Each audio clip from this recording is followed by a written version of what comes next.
হরে কৃষ্ণা, রাধে রাধে বন্ধুরা। আজ হচ্ছে কি সোমবার সকাল সকাল আমি তোমাদের কাছে একটা ব্লগ নিয়ে চলে এসেছি। অনেক দিন পর আসলাম। কালকে দেখো রবিবার যে গেছিলো, আগের দিনের কথা বলছি। আমার খুব জোরে পায়ে লেগেছে চৌকাঠের মধ্যে বাড়ি খেয়ে, এই জন্য আমি বাসন টাসন আজকে মাজতে যেতে পারছি না। ভীষণ ব্যথা পেয়েছি, মানে চামড়াটা উল্টে গেছে পুরো। ওষুধ দিয়ে পাটা দেখলে ব্যান্ডেজ করা। ওর বাবা সব বাসনপত্রগুলো ধুয়ে দিচ্ছে, যেহেতু আমার রুটির দোকান প্লাস কয়েকজন দুপুরের খাবারও নেয় হোম ডেলিভারি। বেশি না, কয়েকজন 6-7 জন নেয়, কিন্তু বাসন তো হয় বলো। আমি আজকে বাসনগুলো ধুতে পারবো না, পায়ে প্রচুর ব্যথা। ওর বাবা ধুচ্ছে, আমি গ্যাস ট্যাসগুলো মুছে নিলাম। আর এখন বাজে সকাল 9টা বাজে। আর আজকে ফুল গাছগুলো না এই পাশে করে দিলাম। আমাদের বাড়ির যে মাসিমা আছে, আমি ওনাকে বারবার বলি এই গাছে বেশি জল, মানে বেশি মানে অনেক বেশি দেয়, ঘটি ভর্তি করে করে দেয়। আর এই দেখো এই লাল যে ফুল গাছটা মনে হয় গোড়া পচে মনে হয় মরে গেছে, মরে যাবে আর কি। তাই জন্য আমি এই পাশটায় ছিল ফাঁকা জায়গায় গাছগুলো ছড়িয়েছিল, কিন্তু আমি সব এক জায়গায় এনে রাখলাম। কেননা না করলেও শুনবে না, উনি আবার জল দেবে আর আমার গাছগুলো এইভাবে সব কটাই মরে যাবে। যাই হোক, আমি এখন চলে এসেছি বিছানা তুলে আর ঘর বারান্দাগুলো ঝাড় দিয়ে আমার মুছে নিতে হবে। আর এই দেখো আমার এই দুজন কি মারামারি শুরু করেছে বিছনার উপরে, এই জন্য নামিয়ে দিলাম। এখন এই লালি আর ওর নাম হচ্ছে চিঙ্কি, এরা দুজন খুব মানে আসলেই কেউ কারোর সাথে সহ্য হয় না, মারামারি খেলেই হয়তো ওরা, কিন্তু এরকম মারামারি করতে থাকে। যাই হোক চলো, এখন ওদের খেলা দেখলে হবে না, ঘর বারান্দাটা ঝাড় দিয়ে মুছে স্নান করে নিতে হবে, কারণ আবার রান্না আছে। আর আমি স্নান করে উঠেই রান্নাটা বসাই, কারণ হচ্ছে কি স্নান করে উঠে পুজোটা যদি দিয়ে দিই তাহলে আমার রান্নার সময় কোনো আর ঝামেলা হয় না। আর এই আমার হচ্ছে গিয়ে ঘর ঝাড় দেওয়ার পরে এবার রান্নাঘরটা ঘরে কিন্তু একটা রান্নাঘর আছে, তোমরা আগের ভিডিওতে দেখে থাকবে। কিন্তু যেহেতু ওই হোম ডেলিভারি রান্নাটা বেশি হয়, তাই মেয়ে বলে মা দোকানেই করো, নাহলে ঘরটা পুরো বেশি নোংরা হবে, অনেক বার করে পরিষ্কার করতে হবে। যেহেতু ওগুলো টাইলস বসানো না, ওগুলো না ঘষা মাজা করলে বেশি করে পরিষ্কার না থাকলে ভালো লাগবে না। তাই জন্য আমি হচ্ছে গিয়ে সেটাই করি।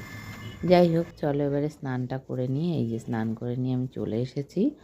আর আমি এই মানে সকালবেলা স্নানটা করাটা এখন গরম জল দিয়ে এখনও করছি, জানি হয়তো তোমরা বলবে এখনও গরম জল লাগে নাকি, কিন্তু আমার একটু শীত করে, আমি তাই এখনও গরম জল দিয়ে করছি আর কটা দিন করি। তবে হ্যাঁ, গায়ে কিন্তু কম্বল থাকা কিন্তু নেই না, কারণ কম্বলে ভীষণ এখন গরম লাগছে। এখন ওই মোটা চাদর আছে, ওই চাদর ঢাকা নিয়ে শুই, তবে আমরা এখনও ফ্যান চালানো শুরু করিনি। যাই হোক চলো, এরপরে যাব পুজো দিতে। মুখে একটু ক্রিম মেখে সিঁদুর পরে চলে যাই পুজো দিতে। আর তোমরা কে কোথা থেকে ভিডিওটা দেখছো কমেন্ট করে জানিও। আর আমার ভিডিও কেমন লাগলো, ব্লগ ভিডিও লেখা আছে, আমি কিন্তু ব্লগ ভিডিও এখনও সেইভাবে দেইনি, আমি সবসময় গোপালের ভিডিওই দিয়ে থাকি, শর্ট বলো আর ব্লগ বলো। তবে এরপর থেকে তোমরা সব রকমই পাবে, যেরকম লেখা আছে চ্যানেলের ডেসক্রিপশানে সেই রকমই তোমরা পাবে। সব রকম না দিলে আসলে কী বলতো, এক টাইপের ভিডিও আমার দেওয়ার মতন সময় নেই, আমি ভীষণ ব্যস্ত বুঝতেই পারছো, যে বিকেলে রুটির দোকান আর সকালবেলা হচ্ছে গিয়ে হোম ডেলিভারি, আমি ভীষণই ব্যস্ত। এই জন্য হচ্ছে গিয়ে আমি দিতে পারবো না, তাই আমি তাড়াহুড়ো মানে করে উঠতে পারি না, এত কাজ, তাই আমি এইভাবেই দেব ভিডিওটা। আর এখন একটু পায়ে বোরিন লাগিয়ে তারপরে এই ব্যান্ডেজটা বেঁধে রাখছি, কারণ পায়ে আবার গুঁতো লাগলে ব্যাস জীবনটা ছেড়ে যাবে একদম।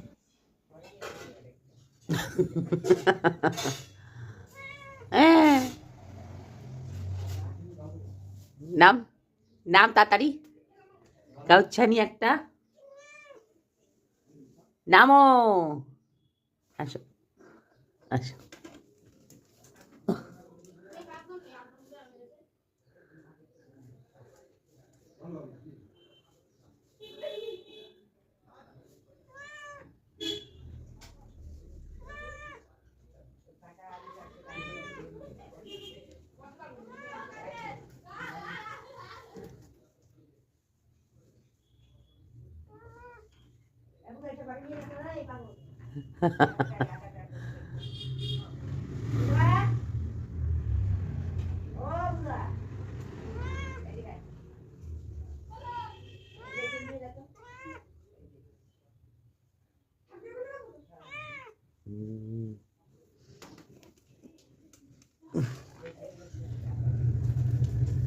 নাম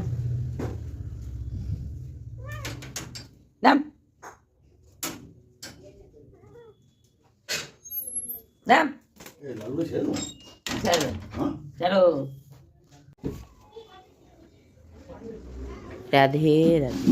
গপু, গপুকে এখন ঘুম থেকে তুলবো। ও একটু দেরিতেই, আমি সকালবেলা, অনেকে বলে সকালবেলা তুলে দেবে, তুলে দিয়ে তারপরে তুমি স্নান টান করে পরে আরেকবার দেবে, সকালবেলা তুলে একবার দিয়ে যাবে। কিন্তু কী বলতো, ওই সকালবেলায় উঠে ওইভাবে গোপাল তুলে আমি অনেক দিন দেখেছি, ও কাজের সব লণ্ডভণ্ড হয়ে যায়, কাজ হয় না। যাই না, আমার গোপালই হয়তো চায় না, সে চায় যে আমি স্নান টান করে আসি এবং তাকেও স্নান করাই, করিয়ে পুজো দিই। তার মনের ইচ্ছাই আমার মনের মধ্যে দিয়ে প্রকাশ হয়। আমাকে লোকে অনেকে বলে, কিন্তু আমার হয় না। আমার গপু চাই না যে আমি স্নান না করে এসে গপুকে তুলি। গপু চায় নিজেও স্নান করুক, আমিও স্নান করে এসে গপু তুলি, তাতে আমারই কাজের সুবিধা হয় আর মনটাও শান্তি লাগে। মানে শান্তি, আমি যেই কাজটা করি যার সেই কাজটাতে আমি শান্তি। যাই হোক, শীতকালেও করেছি এইভাবে, গরমকালেও এইভাবেই করি। হ্যাঁ, শীতকালে হয়তো 9:30 বেজেছে, কোনো সময় 10টাও বেজেছে, সে একটু তো টাইম এদিক ওদিক হবেই শীতকালে। সকালবেলা এখন তো বয়সও হয়েছে, সকালবেলা ওঠাটা খুব চাপের হয়ে যায়। তারপরে দোকান না থাকলে হয়তো হতো। যাই হোক, আমার এই শিব বাবার আজকের থেকে আমি আর, শিব বাবা কেন, আজকের থেকে আমি আর কোনো ঠাকুরের গায়ে আর এই শীত বস্ত্র রাখবো না। কারণ হচ্ছে কি, সত্যি খুব গরম লাগে এখন, আর এই জন্য সবই আমি বস্ত্র খুলে ফেলছি। দেখো, এই নাগের মাথায়ও ছিল, এটা আমি নিজে হাতে বানিয়েছিলাম, দেখিয়েছিলাম তোমাদের আগে। নাগের মাথায় একটা ঢাকা নাগের মতন করেই বানিয়েছি, আর এই শিবের গায়েও একটা ঢাকা বানিয়েছিলাম, আর বসেও আছে শিব, একটা ওই পাতা মতন দিয়ে দিয়েছি ফুলের মতন করে বানিয়ে, সেটার উপরে বসে আছে। এগুলো সবই আজকে খুলে দেবো। শীত পড়ে গেছে, শীতে আমি কিন্তু ওই মানে যদি বলো যে রোজ মোছামুছি যেটা করা হয় গরমকালে, সেটা আমি করিনি।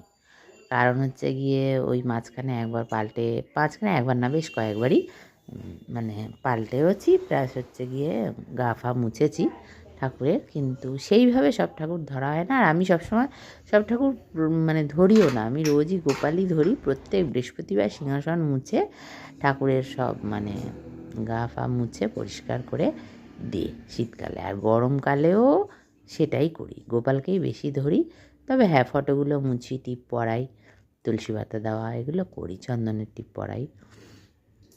যাই হোক, এইভাবে আমি হচ্ছে গিয়ে পুজো দিই। শিবের মাথায় গঙ্গা জল ঢেলে আজকে পুজো দিচ্ছি। গত শিবরাত্রিতেও গত সোমবার শিবরাত্রি ছিল, তখন দিয়েছিলাম। তারপরে আর একদিনও জল ঢালিনি, পরিষ্কার পরিচ্ছন্ন করে শীত বস্ত্র পরিয়ে দিয়েছিলাম। আজকে পুরোই খুলে রাখছি, কারণ এখন গরম পড়ে গেছে। এখন শুধু পৈতাটাই উনি গায়ে পরে থাকবেন, ওনাকে আর কিছুই পরাবো না এই গরমের মধ্যে, ফুল দিয়েই উনি ঢেকে থাকবেন। যাই হোক, সবার গায়ের বস্ত্র এখন খুলবো, খুলে ভালো করে মুছে টুছে টিপ টিপ পরিয়ে মালাটা পরিয়ে টরিয়ে পুজো দেব। তাহলে চলো, আমার পুজো প্রায় হয়ে গেছে। সুন্দর করে মনের মতন করে ঠাকুরকে সাজিয়ে, গোপাল সোনাকে সাজিয়ে ভোগ দিয়ে নিয়েছি। তোমরা একবার আমার ঠাকুর দর্শন করে নাও। আর এই হচ্ছে আমার গুরু মা আর গুরুদেব আমার, এনার মন্ত্রেই আমরা দীক্ষিত। আর এখন তুলসী মন্দিরে যাব জল দিতে। তুলসী মন্দিরে জল দিয়ে, সূর্য ঠাকুরকে জল দিয়ে তারপরে এসে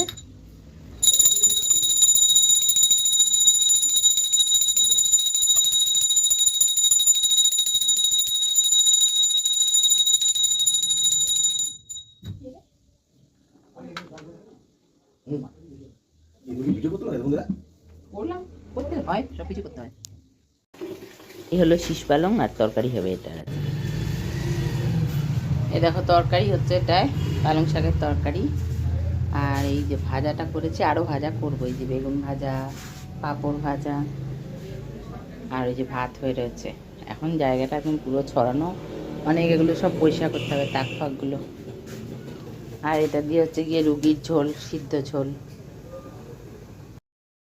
এই দেখো আজকের মেনু, পালং শাক, শীষ পালং বড়ি দিয়ে বিট গাজর ভাজা, আর এই যে মাছের ঝোল। তবে হ্যাঁ, ডালটা নয়, ডালটা করেছিলাম কালকে, এইটুকু বেশি ছিল। আজকে এই জন্য ডাল কম করে করেছিলাম। আজকে করেছিলাম টমেটোর ডাল, সেটা নেই। আজকে হচ্ছে গিয়ে দোকান খুলিনি, পায়ে হচ্ছে গিয়ে সিলিন্ডারের গুঁতো খেয়েছি দুপুরবেলা রান্নার পরে, যখন সব গ্যাস পরিষ্কার করেছি তখন। মানে দোকান খুলবো দেখে বাসন কয়েকটা বার করেছি আর গ্যাসটা পরিষ্কার করেছি, কিন্তু গ্যাস পরিষ্কার করতে গিয়েই গুঁতোটা খেয়েছি। এই জন্য মেয়ে বলে কি আর দোকান খুলো না, আজকে দিনটা রেস্ট নাও, টিটেনাসটা নিতে যেতে হবে। 24 ঘন্টা পার হয়ে গেছে, তাও নিয়ে আসি বলো। ভুলে গেছি, আর টাইমেও ঠিক মানে অ্যাডজাস্ট করে উঠতেও পারিনি, ভুলেও গেছি। যাই হোক, টিটেনাসটা নিয়ে আসি, আজকে দোকান খুলিনি। আজকের মতন এইখানেই ব্লগটা শেষ। কাল আবার নিয়ে আসবো একটা নতুন ব্লগ নিয়ে তোমাদের সাথে। তোমরা সবাই সাথে থাকবে, ভালো থাকবে, এবং আমাকে কিন্তু মনে রাখবে যে কাল দিদি আবার আসবে। রাধে রাধে, সবাই ভালো থাকো।